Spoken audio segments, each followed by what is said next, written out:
I'd like to finish this first part with a few remarks on what we did not actually achieve. If you look at where we came from, take mass spectrometry to sequence a protein, what you're really starting with looks rather more like this. So you have on the x-axis the different, remember it's molecular weight, but actually it's a weight divided by charge ratio that you see, because we have these ionized particles that then the magnetic field pulls in a certain direction, and depending how much impulse they have, they go a long wide curve or a shorter curve. But the magnetic field also pulls stronger if they're more charged. So that's one issue. And this is a lot of mess, because some of these peaks are clear and distinct, but then there's not so obvious a threshold where you want to say this is still a peak and this is just noise.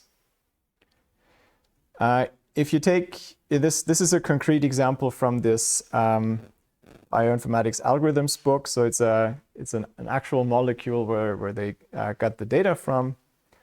If you look at the values of the peaks that are visible and take generously most of them, then you get these numbers. And if you round them, then the bold ones correspond to real numbers that you would expect for this protein to see.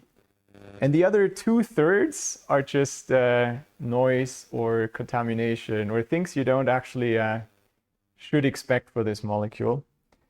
And what we were working with is the ideal spectrum, where you get every position, you get a fragment, and you can measure the weights exactly.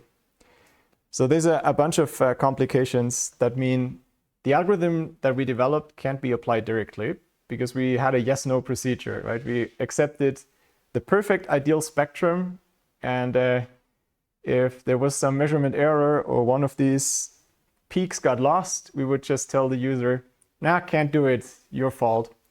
So in this case, not very useful. So what you have to do instead is tweak the algorithms so that they don't insist on having an exact solution, but find a candidate sequence of weights that matches best the spectrum that you have. That makes the problem a tiny tad more spicy still. But I decided we're going to stop here. The clean version was already an exponential time problem from the looks of it, even if unproven. So for this real version, you can't expect to have a very efficient solution.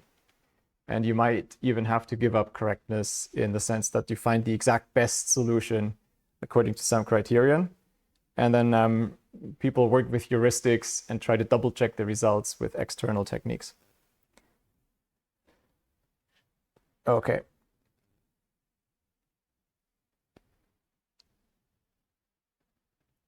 I guess the lesson should just be you have to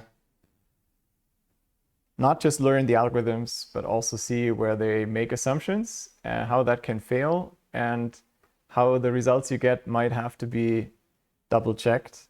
And ideally, of course, you can work around the restrictions and improve the algorithms.